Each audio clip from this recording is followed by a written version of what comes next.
안녕하세요. 부자되는 맥스TV의 맥스데디입니다. 오늘은 저번에 조금 가벼운 주제로 아마존에 대해서 좀 얘기를 드렸었고요. 그래서 오늘은 조금은 복잡할 수도 있지만 부동산 투자에 있어서 꼭 알고 넘어가셔야 될 부분이라고 생각을 해서 세금에 대해서 조금 짚고 넘어가야 되는 게 필요하지 않을까 싶어서 오늘은 부동산 세금에 대해서 좀 이야기를 해보려고 하고 있고요. 시작하기 전에 조금 무거운 주제이고 복잡한 주제이고 좀 재미없는 주제가 될 수 있을 것 같아서 오늘은 제 동생이 제한테 선물을 해준 몇 가지 장난감들을 가지고 조금 놀다가 시작을 해보려고 하고 있습니다. 말씀드리지만 이거는 뭐 PPL이나 이런 광고성은 아니고요. 그냥 선물 받은 거 조금 재미있게 시작해보려고 하는 거라서 그냥 재미있게 봐주시면 될 것 같습니다.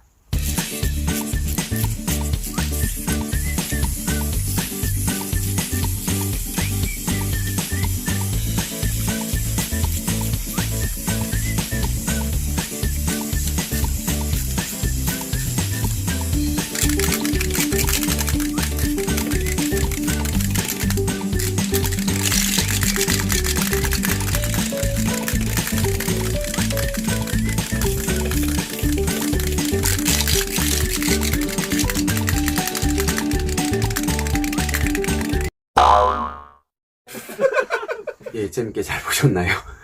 오늘 다뤄볼 주제는, 아까 말씀드렸듯이 이제 부동산 관련된 세금이고요. 보통 부동산 거래를 할 때 세금이 상당한 부분을 차지하기 때문에 전체적으로 수익률을 계산하신다든가 아니면 부동산 투자를 하실 때 반드시 유념을 하셔야 될 부분이기도 하고요. 부동산 자체가 사유재산 개념이기는 하지만 토지가 좀 연관이 돼 있다 보니까 공공재로서의 역할이나 성격을 또 가지고 있기 때문에 관련된 세금이 또 많이 부과가 되는 면이 있기 때문에 좀 알아두시면 투자하실 때 도움이 되실 거라고 저는 생각을 하고 있습니다.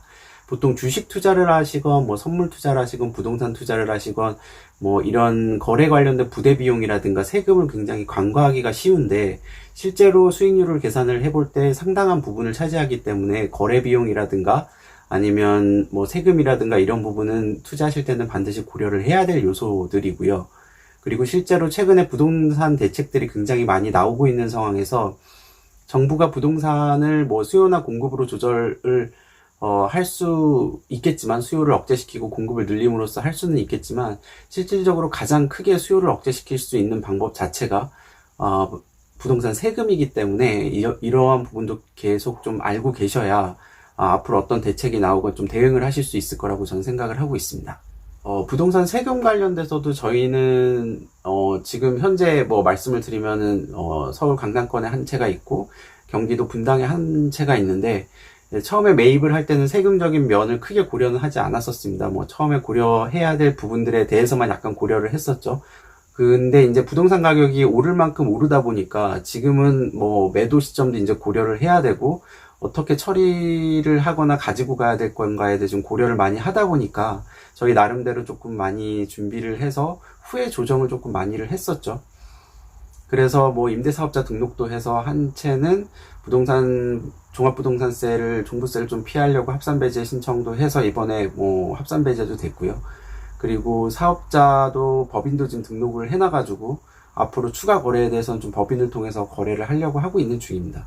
물론 탈세의 범위가 아니라 절세를 할 수 있는 범위 내에서 좀 활용을 해서 하려고 하는 거고요. 적당한 선에서 지금까지 자산을 증식해 오음에 있어서 좀 부동산도 하나의 투자 자산으로 보고 있기 때문에 법이 허락하는 하에서 최대한 투자를 해서 최대한 이익을 내는 게 투자자의 옳은 자세라고 보고 그래야 이제 뭐 저희 자식이나 뭐 이렇게 살 때도 조금 나은 위치에서 좀 갈 수 있을 거라고 보고 있기 때문에 여러 가지 세금도 많이 고려를 하고 공부도 하고 하면서 지금 대응을 하고 있는 상황이고요. 따라서 부동산 투자에 관심이 있으신 분이라면은 세금은 절대로 간과해서는 안 될 부분이라고 생각하고 좀 여러 가지 활용안을 통해서 좀 대응을 하시는 게 맞다라고 보고 있습니다. 그러면 부동산 세금에는 어떤 종류가 있는지 우선 알아봐야 되겠죠. 이제 보통 다른 책이나 영상에서 지금 다룰 때 보통 이제 국세와 지방세로 많이 나눕니다. 국세는 국가 세무서에 내는 거고, 지방세는 해당 부동산이 있는 곳에 시군구청에다가 내는 세금을 얘기하고요. 어떤 거는 국세에 해당되고 어떤 거는 지방세에 해당된다라고 해서 구분을 지어가지고 많이 얘기들 또 하시고 하시는데 뭐 그냥 가볍게 생각을 하시면 지방세는 이제 취득세랑 재산세가 지방세로 보시면 되고, 나머지는 이제 뭐 국세로 보시면 되고요. 다만 뭐 이런 거는 그냥 가볍게 알아두시고 이걸 뭐 굳이 외울 필요는 없을 거라고 저는 생각을 하고 있습니다.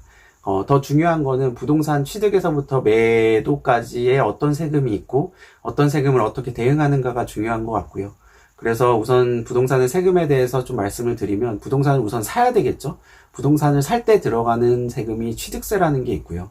그럼 부동산을 산 다음에 보유를 하는 기간 동안에 들어가는 세금이 있습니다. 이게 이제 첫 번째로 재산세라는 게 있고, 그리고 부동산 자산이 굉장히 많을 경우에 추가로 부여가 되는 종합부동산세라는 게 있습니다.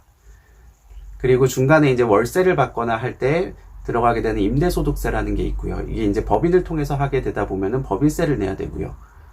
그리고 마지막으로 부동산을 매도를 했을 때 마지막으로 내야 되는 양도세가 있죠. 그 얻게 된 이익에 대해서 국가에다 또 내야 되는 세금이 있는데, 이거를 전체적으로 이제 법인으로 운용한다라고 했을 때는 10%의 부가가치세가 부과가 된다라는 것도 알아두셔야 될 것 같고요.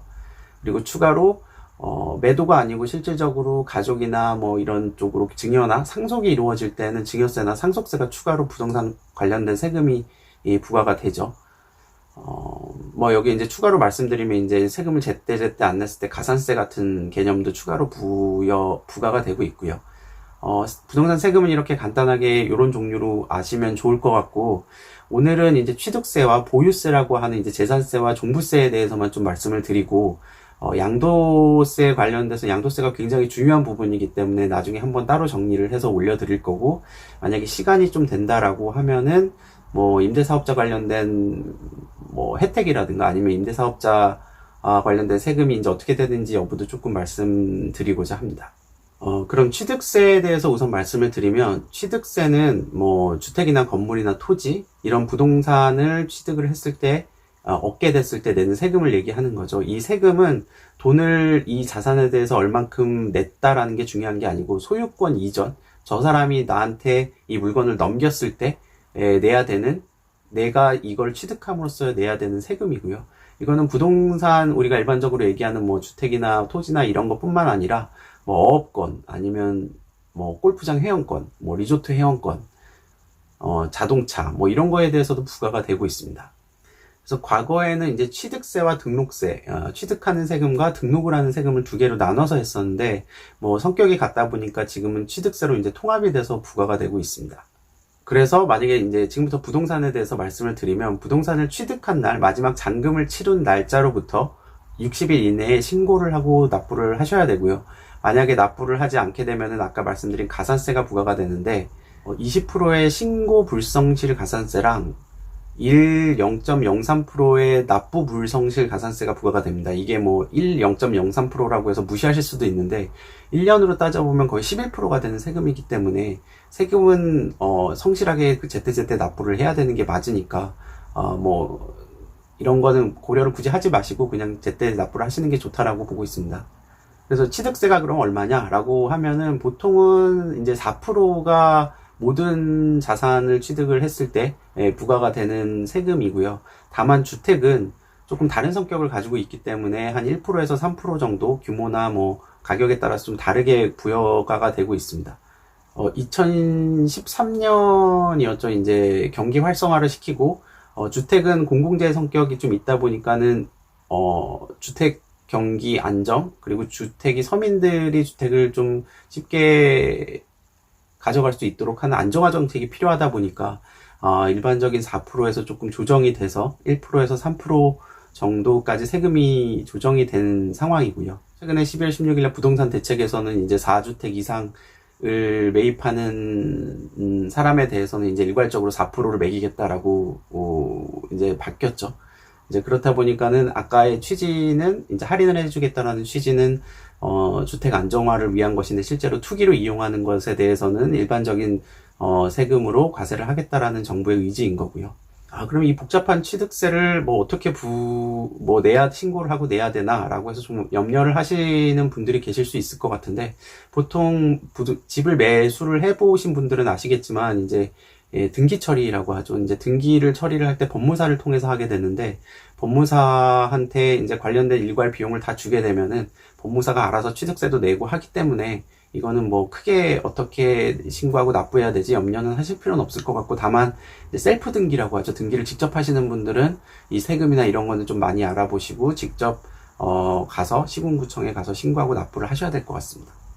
그리고 보통 세금에는 좀 짜잘짜잘하게 붙어가지고 나가는 세금들이 많고요. 뭐 세금 규모가 워낙 작다 보니까 따로 부과하기에는 좀 애매한 부분들이 있어서 주요 세금에는 좀 조그만 세금들이 따라붙는 경우가 많은데, 취득세에는 지방교육세와 농어촌 특별세가 따라붙습니다. 그거는 뭐 취득세 관련된 제가 테이블을 이렇게 보여드리면서 여기에 있으니까 참고해 주시면 될 것 같고요. 보통 이제 증여와 상속세는 뭐 아까 말씀드린 두 가지 세금을 합쳐가지고 한 4% 정도가 됩니다. 아까 말씀드린 1%, 3% 수준에서 조금 많아지는 게, 말씀드렸다시피 자산이 좀 많은 사람들이 그 다음 세대에 부동산을 넘길 때에는 어느 정도 세금을 조금 더 내라라는 면에서 취지해서 만들어진 거고요. 그래서 증여는 4% 정도 되고 상속은 3.16% 정도가 됩니다. 그리고 지나가는 말로 참고로 제가 이제 최근에 해외 부동산도 조금 알아보다 보니까 말씀을 드리면, 캐나다는 외국인이 부동산을 취득을 할 때 20%의 세금을 내야 되고요.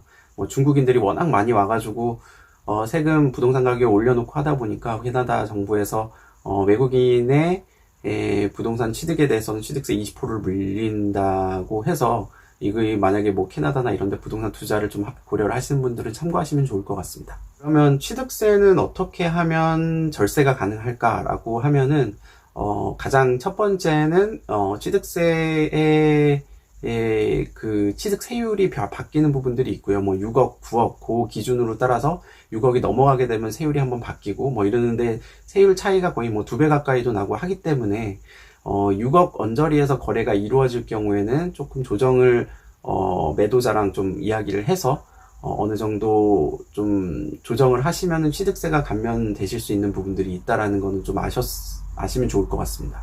그리고 추가로 이 영상의 마지막 부분에도 뭐 간단하게는 말씀을 드리겠지만, 저도 지금 그렇게 등록을 해놨고, 임대사업자로 등록을 하게 되면은 여러 가지 좀 세금 혜택이 있습니다. 왜냐면 국가가 임대사업을 공공주택으로 하는 게 가장 베스트기는 한데, 더 이상 개발할 수 있는 땅에 한계가 있다 보니까, 특히 서울 지역은 그렇다 보니까 민간 임대사업을 좀 활성화시키려고 하는 정부의 의도가 있는 상황에서 임대사업자들한테 좀 여러 가지 세금 혜택을 주고 있는 상황이고요.